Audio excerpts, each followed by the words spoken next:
To a lot of armchair cricket fans, say the word Ashes and they'll think of this tiny terracotta urn that England and Australia's men have been fighting over since 1882.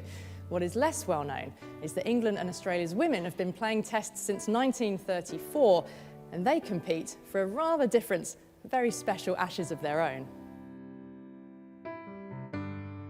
Now I've come to the Harris Garden behind the pavilion at Lord's, where there is a very special plaque laid into the ground. Now this was laid during the Ashes of 2023 to mark the 25th anniversary of a burning ceremony that took place right here on this spot.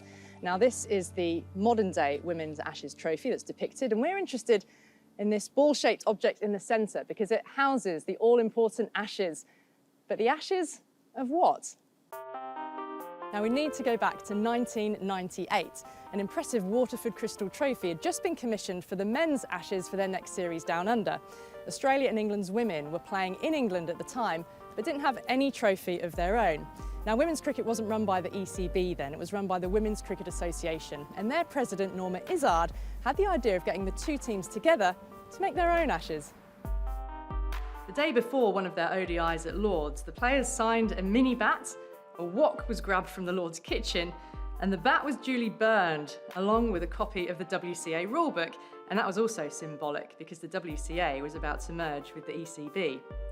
So here's Norma Izzard, second from right, alongside England captain Karen Smithies, Australia captain Belinda Clark, and Roger Knight was there as the MCC secretary.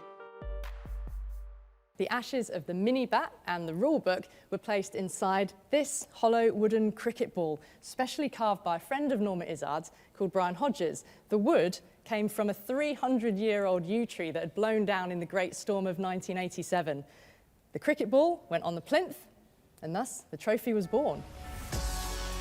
The Wooden Ashes ball was presented right up until 2013, when the shiny new trophy, as we know it today, was created for the very first multi-format series. Importantly, the Ashes ball remains at the centre of the trophy, the heart of this enduring rivalry.